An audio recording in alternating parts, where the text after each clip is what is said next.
Hey everybody, welcome back to Dave's Garage 249. I'm Dave. Glad to see you. Hope you enjoy this video. We're going to look at an old model airplane kit. We're going to look at my next model car build, which is going to be the Golden Commando's Plymouth satellite, I think it is, or it's going to be a gasser or a AFX car, which is my favorites. So I hope you. We'll get started on that and unboxing and taking a look at the tree parts. And I also decided that rather than powder coat the rocker covers on the Chevelle, I'm going to paint them, and I painted them. And here's the thing, I painted those things 24 hours ago. They're still tacky. I don't know. I got them baking out in the sun. Does not say on the can anything about heating them up. Oh well. Well, as I said earlier, the longer they take to cure, maybe the harder they get. I don't know. So anyways, that's coming your way. Please stick around. Please enjoy the video. I'm not a comedian, so although I played one on TV, no, I never played on TV. So, well, I guess YouTube is TV. So anyways, have fun. Enjoy the video.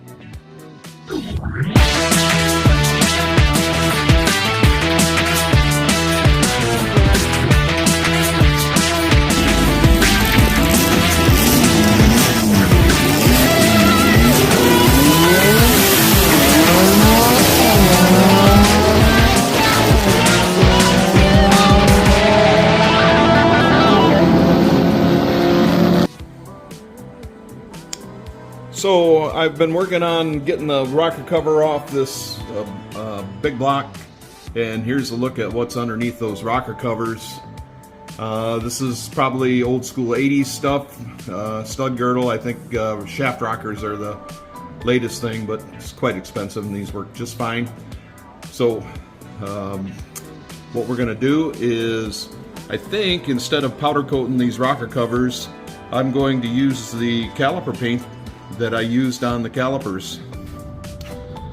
So here's one of the fabricated rocker covers. I put this fitting on here to guard the thread on this flare fitting so we don't damage that.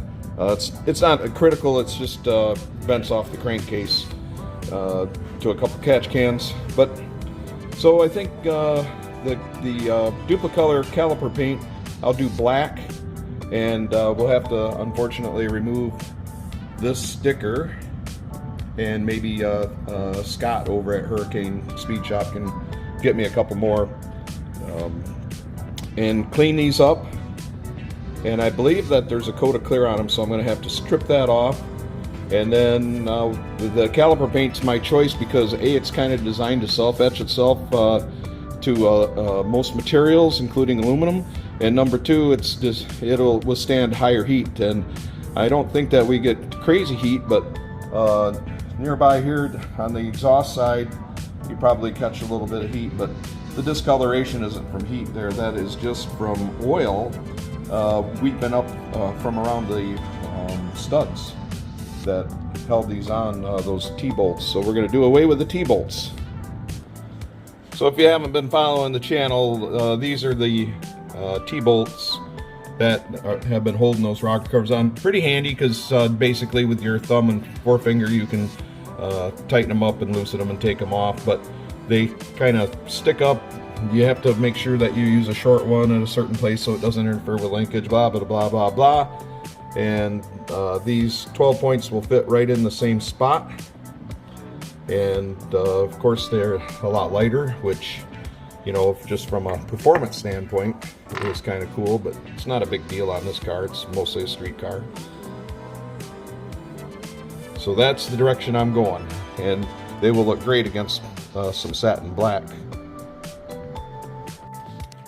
Alright, so let's take a look at this Golden Commando's Plymouth Satellite kit from Mobeius. It is kit number 1237. Few thoughts is that I see a lot of people on Marketplace and the Facebook groups and stuff will say, hey, what if AMT made this model, or boy, I sure do like the old AMT kits. I agree, there's a lot of really great AMT kits, but here's the thing, those molds are getting so old, they rarely produce new molds, if ever. The molds get bought and sold by a bunch of different companies and redone and repolished and lose their fine crisp detail. Mobeius is the only one that I know of right now, other than maybe Tamiya, the Japanese and Asian, we'll say, kits that's coming out with new molds. My expectations are pretty high with these kits with the technology we have available today. But here's a few things that I've already noticed that on this build. I think I'm going to be doing the gasser version. So one thing we can do is we can drill out these spark plug boots, but it looks like they kind of have boots molded in, so we don't have to make any boots. We just need to get the wire in there and detail the boots, so that's good. I did not see in the instructions or in the parts a coil for the distributor. And this the motor options, they give you like 3 options for the motor, and really nice decal placement sheet and colors and views. The fan is cheesy as the dickens. We'll be looking through old kit trees and see if I can't find something that looks more like a cooling fan than that. Alternator looks pretty good, that I can detail that. So it won't be out of the question on the injected version to have a magneto and plug wires and do it that way. So I think that's going to be a detail I'm going to add. Maybe some fuel lines, a few other things that we can do. The trees of parts are really crisp. No flashing that I can really see. It'll be easy to clean up the mold parting lines.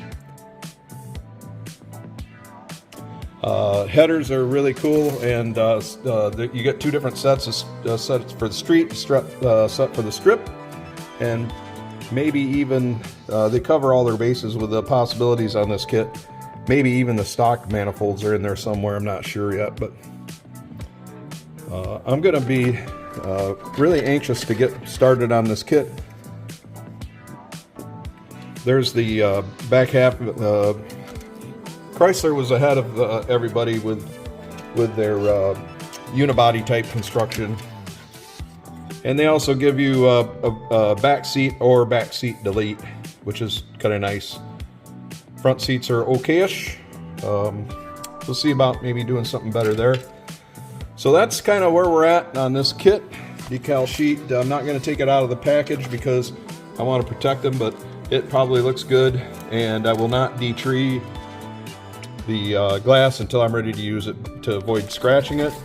And there's those stock manifolds I was telling you about. I think they called those ram's horns back in the day, and they were almost as good as headers right from the factory. So that's about where we're at on this. So we'll get started detreeing and cleaning parts and a detergent soak on the plastic and get things going. All right, here's the rocker covers for the 502 in my Pro Street 68 Chevelle. I pulled them out and cleaned all the clear coat off, and then I sanded them with some 600 grit to get some of the dings and dents from the years of people hitting them with wrenches and things. Now the choices were polish, powder coat, or paint. And powder coating is going to run about 250 bucks. It's fairly permanent, and it's good and tough, and it's hard to get off if you change your mind. I decided that after polishing those aluminum wheels, that polishing these and making them look, really good, they're just too much work. I don't know. I just shoulders and elbows and stuff get really sore doing this. If I had maybe at my disposal a professional chrome polishing shop or something where they really have the heavy duty stuff, I might elect to do that. It would be doable. Paying somebody to do it would be about, once again, a couple $100 probably.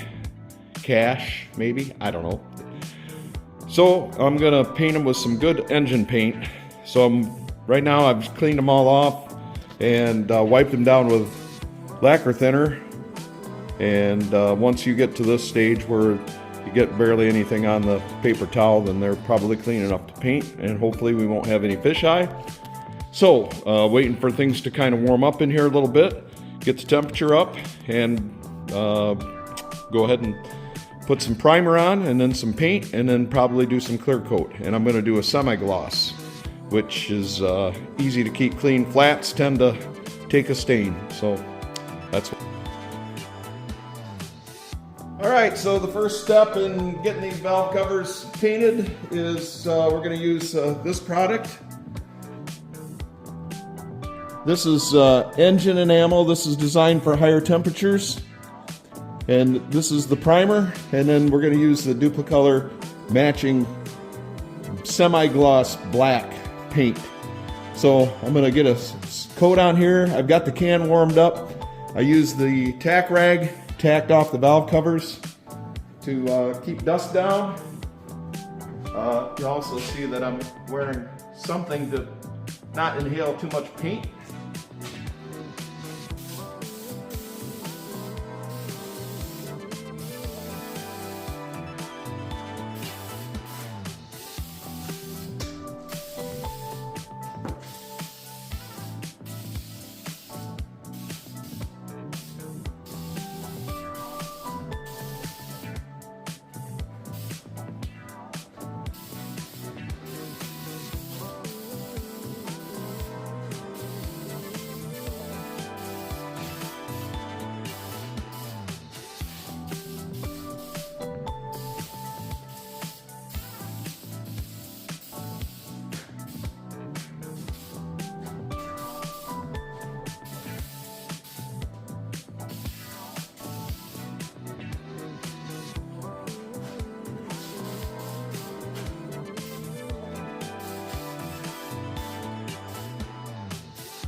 And that is all there is to the priming.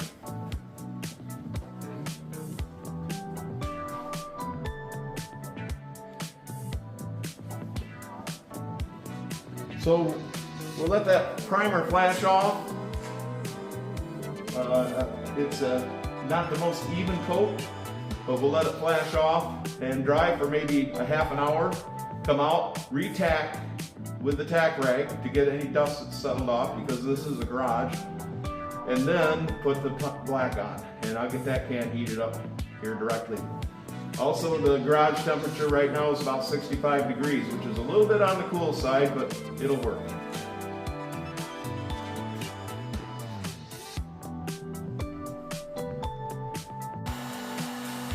All right, I'm gonna put in the next coat. This is semi-gloss black, Duplicolor. This is a high temperature engine paint. So the total cost of this paint job right now is probably on the order of $30, $35 if you count the sanding materials and things that I've used, which I already have on hand, but the cans were about $12 each. So let's go ahead and get some paint on this thing.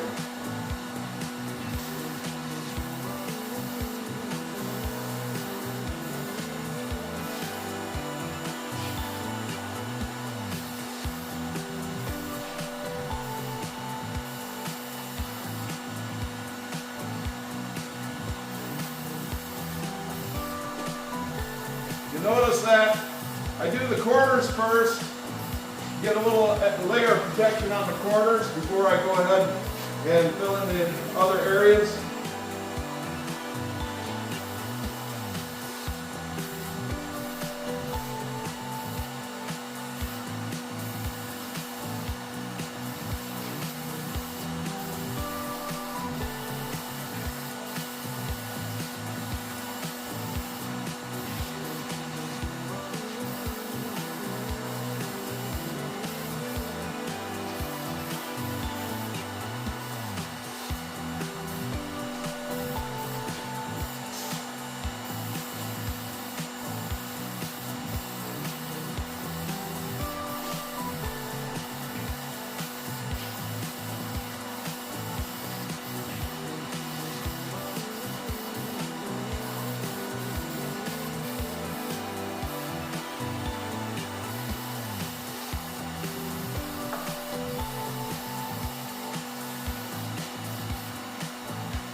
already gassing off as I apply it, so I can just continue to put it on. We'll get a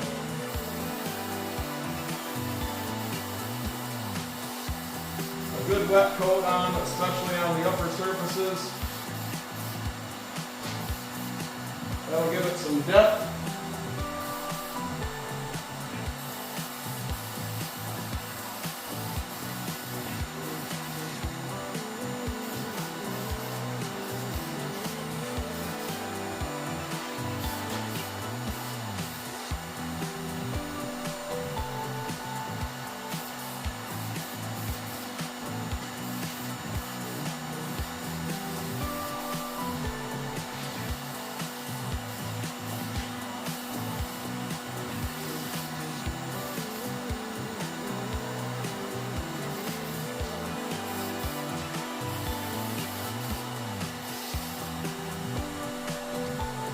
There you have it. We'll let them dry. We'll let them dry out for a while, and then take them outside in the sunlight. Make sure that the coat's even, which I'm pretty sure it is, and then probably just set them aside for a couple of days before I try reinstalling them to make sure the paint's good and cured, and that you know, any little thing doesn't scrape the paint away, which when it takes a couple of days for it to fully cure and put up with a little bit of abuse from installation. So that's really all there is to painting engine parts. Treat them like anything else. Keep the dirt off. Make sure the surfaces are good and clean. And the quality of rattle can paints is quite a bit better than it was 25 years ago. So I'm sure that this will look good for a long time. And it also is easy to get back off in case I change my mind and want to do something different.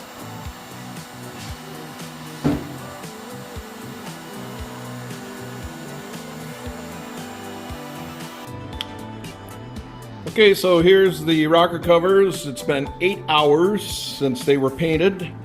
They still have a sheen to them, which means that they're not dry. And there's spots that are dried out, you can see it. So a couple of comments. One is that, boy, does this tough stuff take a long time to dry thoroughly, and it's not dry to the touch. It'll fingerprint.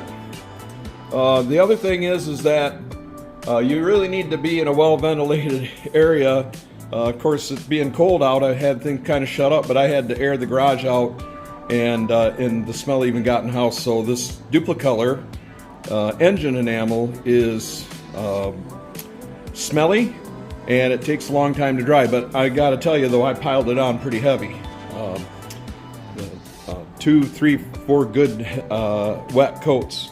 So hopefully what that means is that it's going to be tough, and usually things that take a long time to dry usually get harder than stuff that doesn't take so long to dry. You know, case in point is epoxies. So that's my take on the Duplicolor paint.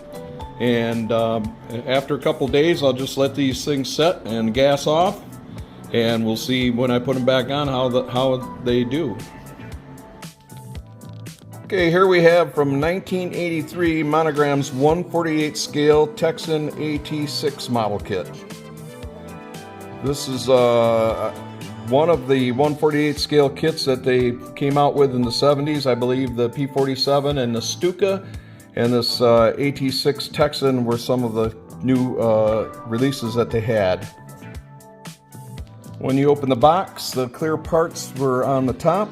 They are very crisp and have good ridges on the framing. Fairly easy to paint or mask. This kit was state-of-the-art when it came out. I'm not going to take the parts out of the bag, but now some of the things that some of the more modern builders would object to is the raised panel lines and raised rivets. But all in all, I think they look pretty good. Plus, they have interior detail in the cockpit area, showing some of the structure of the cockpit, which is kind of a nice detail. Really good decal sheet came with the kit. The decals add a lot with all of the notification markings and things on it. And of course the instruction sheet, which shows that some of that interior detail. Really nice kit to detail, and I always liked the monogram kits and the Revell kits and stuff because they always provided some history, and I like history, so I enjoyed building them. So that's just a quick look at an old kit. This is a keeper. I'm not going to sell this one. I've sold 35 or 40 kits in the past couple months on eBay, just because I probably will never build them. And my eBay handle is tongue-tied56. So if you want to look at what I have for sale right now, you can look there. And that's all I got to say about this kit. It's makes a really nice model if it's detailed all right. Okay, everybody, hope you enjoyed the video. Got to look at an old model kit, which I think is kind of fun to look at. And here in just a second, I'll show you something. We've had sunshine and 50 degrees all day long, and so I set these out in the sun like I said. And it looks like they're going to cure out. Almost dry. There's pretty much can touch them now without any fingerprinting, so that's good news. So I think next video we'll be looking at putting these back on the car and see how they look. So as always, thanks so much for watching. I really appreciate subscribers and watchers. Just a little guy with a little garage with a little time on his hands, kind of having some fun doing some videos and doing my car hobby thing. So thanks for watching. If you share it, like, subscribe, I sure would appreciate it. Thanks a lot.